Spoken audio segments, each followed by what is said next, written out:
So welcome back to daily observations. We'll start off with Nifty futures as usual. तो आज भी stock made a little higher close than yesterday, but still the range is very small. The open and close are very near.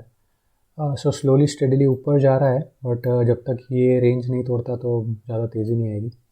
और आप देखोगे 200 day जो काली line है still about the 50 day. But अगर ये स्टॉक ऊपर यहाँ निफ्टी का फ्यूचर्स का चार्ट ऊपर जाता जाएगा प्राइस अगर, तो this will eventually break and high we made is 19,000 around December 22. So 4 months and we are still 10% lower or more than 10% lower. Not 10%, around 5-6% lower. So let's see the new 52-week high today. 14 stocks ने new high मारा है. कल ये number 12 के करीब था. So 2 new entries I think Mahindra Holiday और Minda Corp लग रहे हैं. And the usual suspects Railway Vikas Nigam and NCC. Railway Vikas Nigam ने कल एक बड़ा ब्रेकआउट दिया था which we'll see in detail, and NCC has been one of our favorites for a long time. So we booked profit out of it, but if it comes down in the future we might add. New 52-week low में 6 stocks, so still the highs are more. Near 52-week high में 100 plus stocks हैं अभी भी, और near 52-week लो में 90 stocks हैं. तो still in favour of the highs. So we put the new 52-week highs in our CanSlim as usual, or updated our CanSlim sheet. So you will see 14 stocks made new 52-week highs, but इसमें से rail विकास निगम और NCC है जो fundamentally भी हमको अच्छा लगता है, right. So technically although all of these are looking good, but our favorite, or we drill it down more so that we get the fundamental, best of fundamental and technical. So Rail Vikas Nigam and NCC are coming into it.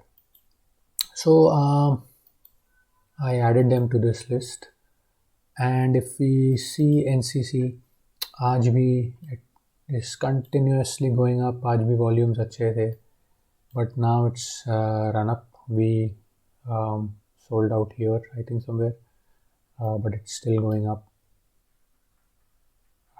So we would prefer to buy it back around these 110-11 levels, right? So that is what I've marked. And then RVNL, which we want to discuss. So अगर आप देखोगे previous top इसका इधर था around November 22. So 4-5 months उसने कुछ नहीं किया, और कल एक ब्रेकआउट दिया ऑन 124 मिलियन शेयर्स.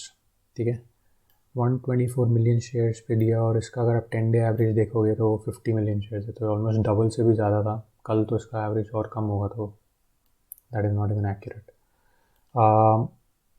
बट आज उसने उसको कंटिन्यू किया, एंड ह्यूज वॉल्यूम्स. 124 था, आज 265, ऑलमोस्ट उसका भी डबल, उससे भी ज़्यादा, और प्राइस भी 20% अप.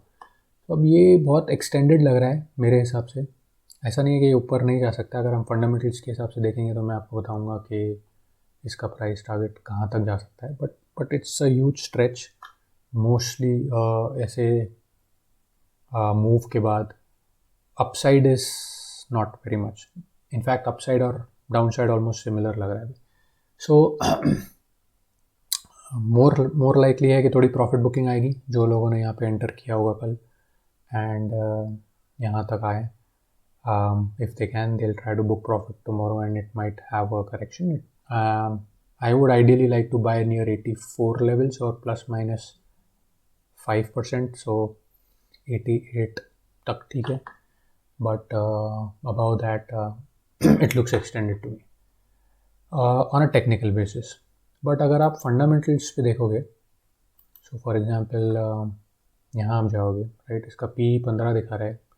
अर्निंग्स पर शेयर लास्ट 12 मंथ्स का इस 6.9 और रफली 7 रुपीज़, राइट. और अगर इसका आप जो हमने कैंसलिंग में डाला है, it has doubled in the last 4 years, right. तो 4 years में अगर आप डबल कर रहे हो तो यू आर रफली ग्रोइंग एट 18% प्लस. तो अगर मैं 18 का ग्रोथ पकड़ता हूँ और उसको मैं EPS से मल्टीप्लाई करता हूँ, विच इज़ अराउंड 7, राइट. तो 18 into 7 करूँगा मैं तो मुझे रफली वैल्यू आएगा 125-126 रुपीज़ का. सो 126 रुपीज़ तक फेयरली प्राइस्ड होगा. So now it is at around 105 levels, right. So 105 से 125 इज अराउंड 20 रुपीज़ अप. और जो लास्ट उसका टॉप था before this news came in of the Vande Bharat train और इनको ऑर्डर मिलेगा, वहाँ से ऑलरेडी 20 रुपये ऊपर गया. तो अगर आप सिर्फ एब्सोल्यूट टर्म्स में देखोगे तो risk reward is it might go up 20 rupees and the chances of falling is 20 rupees. So 1:1 का रिस्क है. तो ज़्यादा लोग, मुझे लगता है जैसे जैसे ऊपर जाएगा the smarter traders would book profit in this. So that is how I look at it. So 125 is a fair price according to fundamentals. Technically, in the short term, looks overbought to me. But the market is a market. We'll see what happens tomorrow. So another stock that one of my friends asked me to analyze was EKI. So I've added it over here. So before I show you the daily, let's see the monthly, right? So it was a super stock, super returns दिया है, almost like Adani से भी better दिया है मेरे ख्याल से अगर आप देखोगे इसको. तो it listed around 35 rupees, right. उसी दिन हाई 90, 87, 25 का हाई गया था या उसी मंथ में. And then it rallied up to this was in April 21 से जैन 22, मतलब 9-10 मंथ्स में it went up to 3150, which is phenomenal, right? Almost 100 times return. But वहाँ से आप देखोगे it started falling और it has now come down to 393. So almost 90% fall from the top, right? So I wouldn't advocate buying into this if you are not in it already. Similarly weekly पे भी आप देखोगे और daily charts पे देखोगे, so it's demolished, right? 50 के भी नीचे है, 200 के ये बीच में आपको बाइंग दिख रही है, but we don't know if it's genuine buying और स्पेक्युलेटिव बाइंग, और कोई लोग उसको ऐसे ही खेल रहे हैं जैसे छोटे स्टॉक्स में खेलने की कोशिश करते हैं. सो अभी तो मुझे टेक्निकली इसमें कुछ पॉजिटिव नहीं लगता है, तो I thought I look at the fundamentals as well. But even in the fundamentals when I try to analyse, अगर आप इसका इनकम देखोगे तो दिसंबर में इट्स लोअर देन सितंबर वो, तो कंपैरिजन के लिए ज़्यादा है नहीं एनुअल में भी. But I thought I look at the balance sheet as well. Balance sheet के हिसाब से आप देखोगे तो आपको ठीक लग रहा है, राइट. बट एक साल का मालूम नहीं पड़ता है, इसलिए I went to the cash flows as well. So cash flow में अगर मैं देखूँगा तो ऑपरेटिंग एक्टिविटीज़ से इसको 30 करोड़ आ रहा है, विच इज़ गुड. फाइनेंसिंग में 14 करोड़ इसने रेस किया हुआ है, which is good. But investing 51 crore अगर इन्वेस्ट कर रहा है, मतलब जितना उसको ऑपरेशन से आया है और फाइनेंसिंग से आया है उससे ज़्यादा इन्वेस्ट कर दिया है. तो I am a little sceptical. Although I have not seen कि उसने किस में इन्वेस्ट किया है. बट अगर वो आप पूरा ऑपरेशन से कमा रहे हो और जो फाइनेंस कर रहे हो वो फुल इन्वेस्ट कर दे रहे हो wherever you are doing it, I don't like it. And the reason I don't like it is because I've seen something similar in Satyam, right?